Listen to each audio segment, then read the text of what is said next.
Jusqu'à 9h, Good Morning Business. À 7h45 avec nous ce matin, Robert Ophèle, président de l'AMF, de l'autorité des marchés financiers. Bonjour. Bonjour. Et il s'en passe des choses sur les marchés financiers. On croyait qu'on avait déjà vécu une année dingue en 2021. 2022 commence très fort, si on en croit les mouvements à la bourse de Paris. On a vu surtout, si on regarde un peu dans le rétroviseur sur l'année 2021, un intérêt croissant des investisseurs pour les marchés financiers. On peut redonner quelques ordres d'idées au niveau de cet appel d'air en termes de néo-investisseurs notamment. Pour donner un ordre de grandeur, on regardait habituellement combien de Français combien il y avait de particuliers qui faisaient des opérations en bourse. En gros, on était autour de 1 million de Français par trimestre faisaient au moins une opération.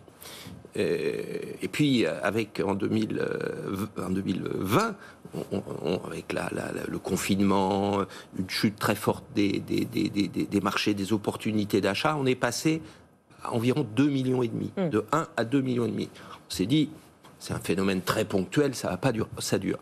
C'est-à-dire que depuis cette période-là, depuis le milieu de l'année 2020, eh bien, on a environ 2,5 millions de Français qui, chaque trimestre, font une opération en bourse. Au moins une. Ce qui est très intéressant, c'est que leur profil a changé. Alors, ils sont plus jeunes. Ce sont des opérations qui sont moins fortunées.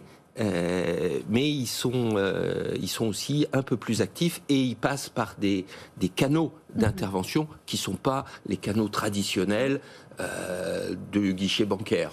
Pour faire simple, c'est la digitalisation des passages d'ordre qui est absolument évident. On a vu des nouvelles offres qui sont faites par ce qu'on appelle des néo-brokers.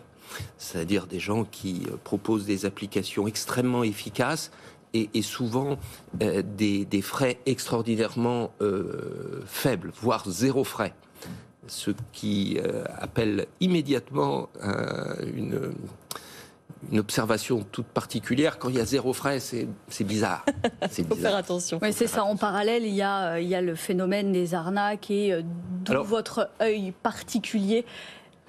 Ça, ce ne sont pas des arnaques, en l'occurrence. Non, mais c'est sûr, cet engouement et cet appel d'air fait que de l'autre côté... Et l'appel d'air a fait que non seulement il y a eu ces 2,5 millions de Français qui chaque trimestre... Mais il y a eu des offres qui sont, elles, des offres totalement erronées et fausses et des vraies arnaques. C'est-à-dire que là, vous n'achetez rien.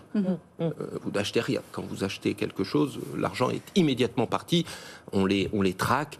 On fait fermer les sites qui proposent cela, qui ne sont pas des sites localisés en France. Et parmi vos missions, justement, face à ces particuliers, est-ce que vous avez une mission de pédagogie, justement, pour accompagner dans les années futures, les décennies futures, ces nouveaux investisseurs ?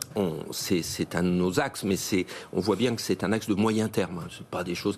Nous avons une action dans ces domaines-là qui est coordonnée avec celle de la Banque de France. C'est l'éducation financière du public au sens large et nous profitons d'ailleurs du réseau de la Banque de France pour avoir une présence territoriale beaucoup plus dense que celle que nous aurions si nous étions que nous sommes uniquement à Paris. Mais tous les directeurs régionaux de la Banque de France sont les correspondants de l'AMF sur place et l'éducation passe beaucoup également par l'éducation nationale.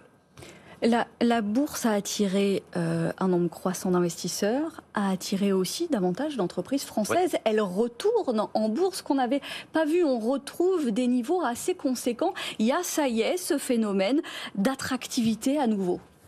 C'est vrai que l'an passé, si je regarde les marchés régulés que sont Euronext et Euronext Gross, le marché des PME de croissance, on a eu 45 introductions. 45 introductions, c'est un chiffre sans précédent.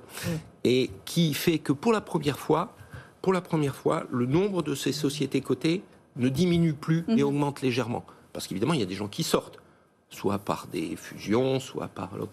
Alors, d'un autre côté, c'est un peu normal que dans des périodes où les cours montent, l'attractivité fait qu'il y a une demande de titres et donc il y a des entreprises qui envisageaient d'aller en bourse, ils le concrétisent.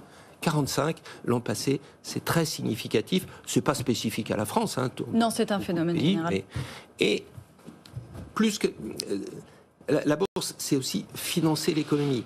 Et financer l'économie, nous avons l'an dernier, à travers ces 45 introductions, 4 milliards d'euros qui ont été récoltés. Et les entreprises déjà cotées ont également émises pour 6 milliards. J'ai dit 4 millions, 4 oui. milliards.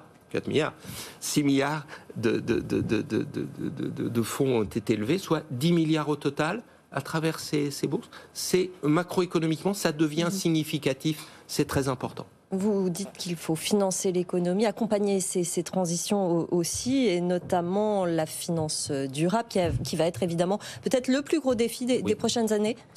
C'est le plus gros défi pour tout le monde. C'est le plus gros défi pour tout le monde parce que c'est un changement très significatif et c'est très compliqué.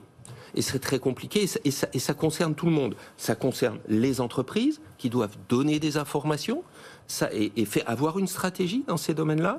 Ça concerne les établissements, les intermédiaires financiers qui doivent intégrer ça dans leur cadre de sélection de gestion et qui doivent donner des informations. Et ça concerne également les produits financiers eux-mêmes qui doivent être très clairs sur la manière dont ils abordent cela. Et in fine, il faut que les épargnants, les investisseurs comprennent bien de quoi ils retournent. Fiabiliser tout ce process, c'est un enjeu considérable pour les 2 années qui viennent. Les 2 années qui viennent. Ça veut dire qu'il y a encore beaucoup de choses à faire. On vous réinvitera, Robert Ophèle, parce que c'est passionnant ce sujet, ces défis de l'autorité des marchés financiers. Merci d'être venu ce matin. Merci à vous. Dans Good Morning Business.